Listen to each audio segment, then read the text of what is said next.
response to my video on how I got started with shortwave, so I just thought I'd follow up with my progress as a shortwave listener.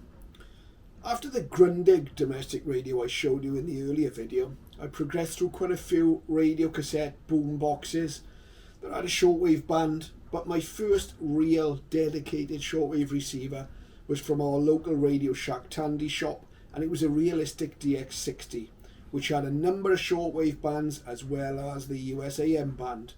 Now this was still an AM only receiver, so I could only listen to broadcast band stations, but around this time, using that radio, I became aware of SSB, tuning through the bands. I'd hear that Donald Duck sound of SSB being received in AM mode. Around the same time, I was in my local newsagents one day, and I saw a magazine on the shelf called Practical Wireless. This had some interesting radios on the front cover, so I bought the magazine, and it was really the advertisements that fascinated me, but I became more aware of SSB and amateur radio generally. So the next Christmas, my main present from my parents was my first communications receiver. It was a Realistic DX200. Not a good receiver by any standards, but again, it was easily available from my local Tandy shop, and of course at the time I thought it was fantastic. Once I started to get a little bit more serious about my listening, I began logging what I could hear. I still have my old logbook, so let's take a look at what I was hearing back then. So I should first perhaps apologise for the state of this old logbook, but bear in mind please, about it's 40 odd years old, so it has survived. There's a few coffee stains and whatnot on it, but here we are. These are my loggings from back in the 1980s.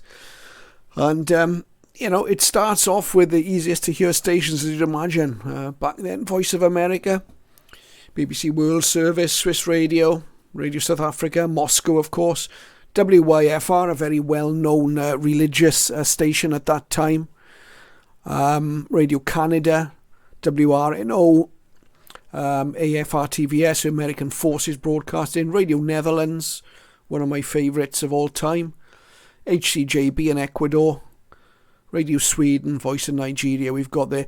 You'll see in the frequency column, sometimes I've got a frequency, an exact frequency, sometimes I've got nothing. Other times, I've got an approximate frequency. This was dependent on what I was using to receive these signals. At this time, it was all analog receivers that I was using.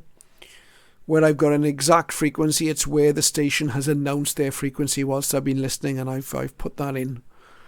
I didn't have digital readout receivers back at that time. So we'll just go on to the next page. Got a few more: United Arab Emirates, Poland, Israel, Berlin. This, of course, is before the collapse of the Berlin Wall, so we had the Eastern German station, Radio Berlin, Radio Budapest, Prague, another couple of Eastern Bloc countries, Radio Australia. That was quite a good catch for me back then.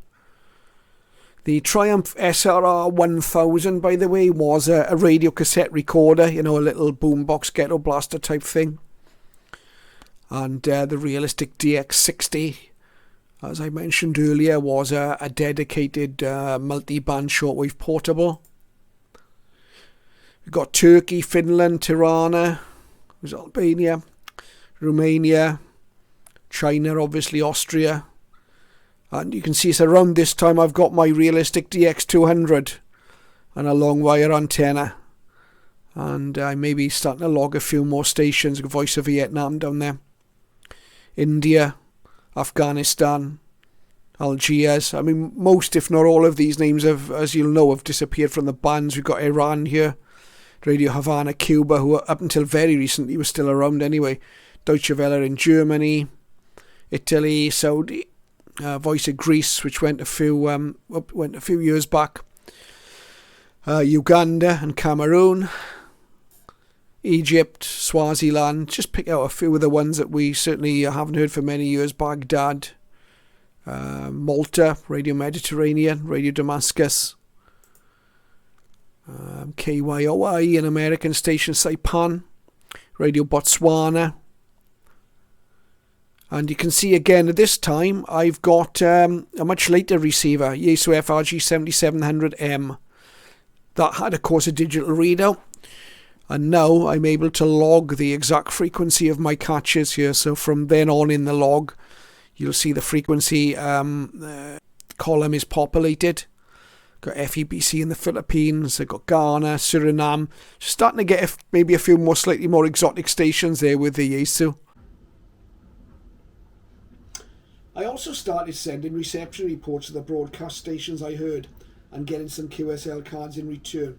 I wish I'd sent more at the time, but here's a selection of some I did receive. Let's have a look at a few of the QSL cards that I collected. These are all from the 1980s, mid-1980s. We've got one here from the AFRTS Armed Forces Radio and Television Service in the US, of course. Radio RSA used to be a very, very strong signal throughout the 1980s. I particularly remember Radio RSA on the 11 meter band, 25 megahertz, and a very good verifier of reception reports. Here's one from Radio Braz, the Brazilian national station. I think we've got the rear of the card here. This is the rear of the card with the actual report confirmed, and you can see it was in 1984 that I sent the report, and I heard them on the 19 meter band, 250 kilowatt transmitter there. Here's a card from Radio Netherlands, the Dutch International Service, one of my favourite, if not my favourite radio broadcaster. And listened a lot to Radio Netherlands back in the 80s and 90s. There's the rear of the Radio Netherlands card. And they've confirmed it was the Flevoland transmitter. And it looks like, I think, is it 9895 the frequency? So in a 31 meter band, I've heard them there. Radio Sweden International, another very strong station and quite interesting programming, as I recall, at Radio Sweden International. This card, as you can see, dates from around 1984, when clearly there must have been European DX Council conference in Sweden. Got Swiss Radio International, QSL card from them. We've got Radio Canada International, another favourite of mine. I've got a number of RCI QSL cards from around this time. And they were always quick to verify reception reports. And finally, we've got a card here from the Voice of Vietnam. So perhaps one of the more distant stations, or slightly harder to hear than the others. But you can see that I sent in a report for the transmission in April 1986. Can't quite read the frequency there. Not quite sure what frequency that was, but you can see it was in the English language and it's been confirmed. So that's a little look at some QSL cards that I've collected, particularly during the 1980s. As well as the cards, I also made tape recordings of some of the catches I found on the air. Again, I wish I'd made more, but as a young boy with limited pocket money, I guess at the time cassette tapes were quite expensive. The Realistic DX200 was the first radio that I'd used that was able to receive single sideband transmissions, and it was a revelation to me. I could now listen to radio hams and commercial traffic as well as the AM broadcast band stations. And around the same time I was given the receiver, I also purchased from the Radio Shack Tandy shop a long wire antenna. I think this is about 60 feet of copper wire with a wire lead in. And of course it gave me much better reception than the previous radio, which was used on its telescopic whip. I also began to log, as we've seen, the broadcast stations. And having that logbook now just gives us an idea of what was around on the bands and what the bands were like back in the 1980s, and just what the difference is in terms of countries that could be heard back then compared to what we can hear on shortwave today.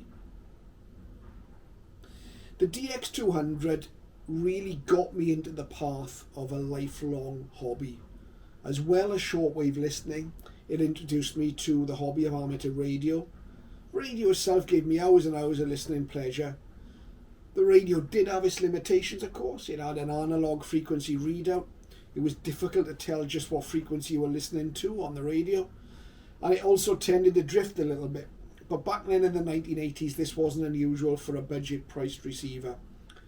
A few years along my shortwave career, I became the proud owner of a Yaesu FRG 7700M. This brought another whole new dimension to the hobby. No more guessing where I was on the bands. It had a digital readout. It had 12 memory settings and an FM mode to demodulate CB or 10 meter FM signals. So that brings us up to pretty much the point in my shortwave listening hobby that I became a little more interested in amateur radio as well, and went on to take my amateur radio license, and I'll touch on that in another video. But for the most part, I've been a listener most of my, or all of my adult life. I do operate on the HF bands and locally on the VHF bands, but my prime hobby and the most time I devote to tends to be as an SWL, and that all started back as a youngster. And as I say, although the DX200 had its limitations, it was my first real introduction to the hobby, and it really sort of changed my life in terms of my interest in radio.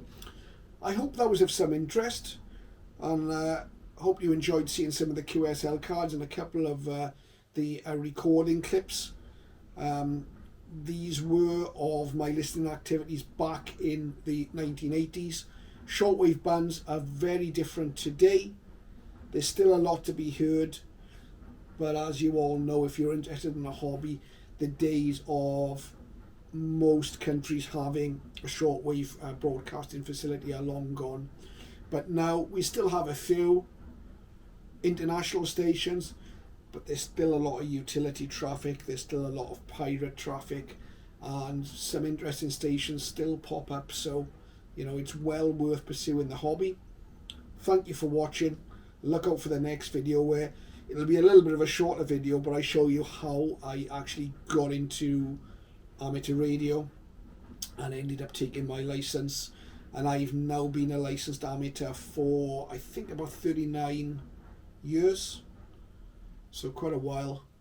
I've enjoyed that side of the hobby as well, but it never stopped me listening to, and I've always been amazed at those amateurs that are only ever on the amateur bands, and they never wonder what are in the parts of the spectrum between those amateur bands. Cheers for now. If you thought it was interesting, leave a like, leave a comment, and if you want to know a bit more, leave a comment and we'll do some more on this. Thanks a lot.